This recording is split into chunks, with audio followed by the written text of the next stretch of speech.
Hey guys! Okay, so this is going to be my video on self-harm, and I'm going to call it Stronger Than Self-Harm because everybody who deals with this issue is really stronger than it, and you just have to be able to realize that. So anyways, if this subject makes you uncomfortable at all, you can just exit out of this video now. You don't have to watch it. Or if you think that it might trigger you, then just stop watching it now because I don't want to trigger anybody. But anyways, go ahead and keep watching if you want to hear how you can be stronger than self-harm. So the reason this topic came up for me was a couple of weeks ago I was driving down to a concert in Indianapolis, and I was wearing a shirt that said "To Write Love on Her Arms" on it. And I started thinking as I was driving, because it was a long drive, I was like, what if someone comes up to me and they ask me, what does that mean? What does "to write love on her arms" mean? And how would I describe that? And then I started kind of like looking over at my own arm and my own scars, and I was like, wow, I really kind of wish someone would come up to me and ask me so that I can give them advice. And so this is like the advice that I would give someone if they came up to me and started talking about how they needed help. So the first thing that I would tell them is, you are beautiful. You are so beautiful. It doesn't matter whether you have scars on the inside or scars on the outside. You are beautiful just the way you are because you were just made perfectly. And anyone who doesn't realize that just shouldn't be in your life, because if they really love you, then they'll think that you're beautiful no matter what you look like and no matter whether or not you have scars anywhere. It's making me shaky talking about this. The second thing I would say is that you need to be really careful about triggers. Like, you need to be able to figure out what are your triggers and how you can stay away from them, how you can notice when it's like coming on and like be able to stop it before it gets too intense for you.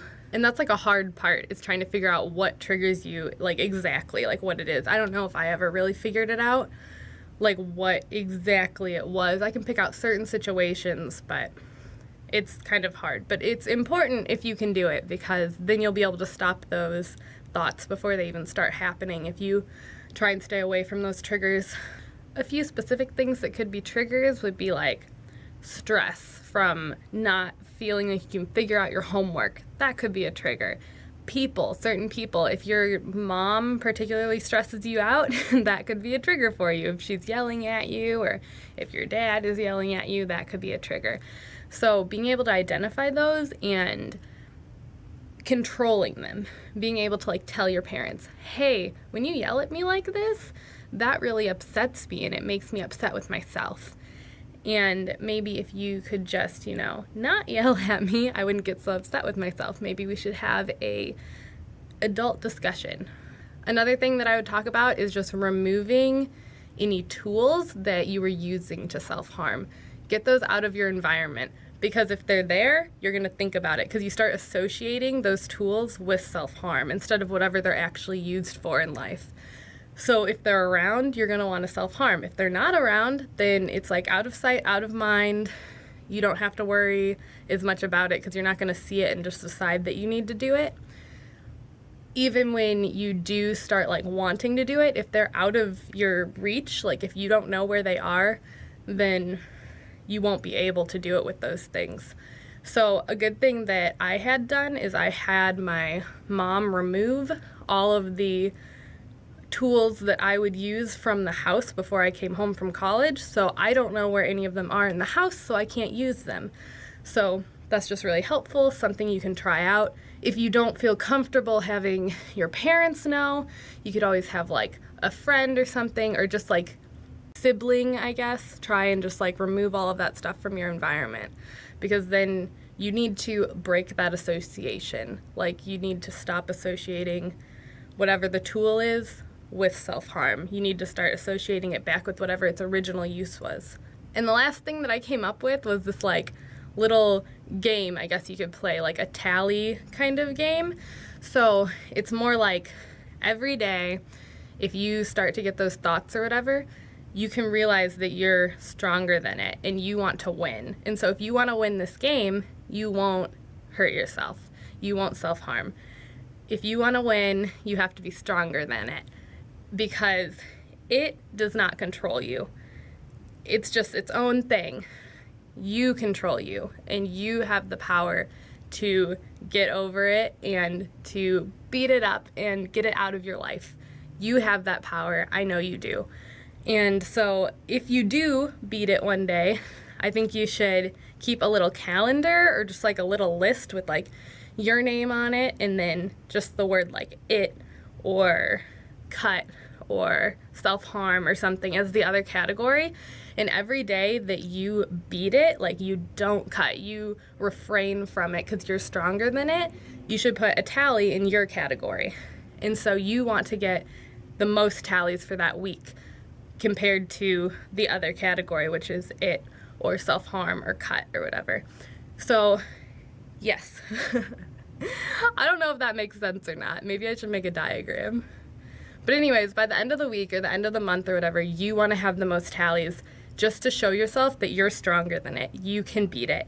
And if that month you didn't beat it, that's okay. You get to try the next month and the next month and the next month until you can beat it, because I know that you can. I want to stress also the importance of talking about self-harm with somebody else. If you're struggling with this, it's really important to bring it to a friend, bring it to a parent, bring it to a therapist, someone that you can talk about it with, because keeping it to yourself is one of the worst things that you can do. Because if you keep it to yourself, you don't have anyone holding you accountable, you don't have anyone checking to make sure that you're okay, you don't have anyone who seems to care about it because they don't know. And so once you bring it to other people, they can really help you to learn to control it. They can hold you accountable, and that's just really important. If you ever feel like you need to talk about self-harm in some way, you can contact me. I have a Twitter, I have a Tumblr, I have my YouTube account. You can inbox me, or I have an email that you can send stuff to as well. That all should be listed below or on my page or something. If you need help just talking about anything, I'd love to talk with you about it because I've lived through it and I would love to help people.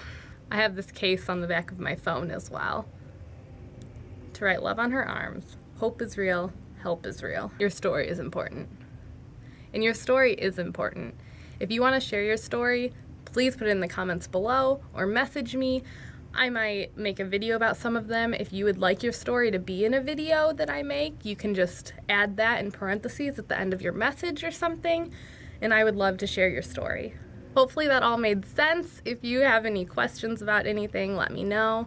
I do realize that there are very, very many different types of self-harm, that cutting is not the only one. That's just the one that a lot of people associate with it. That's what I struggled with, but I understand that there's lots of different types of it, so if you want to have discussions about any of those, I would be very happy to talk about the other types and everything like that.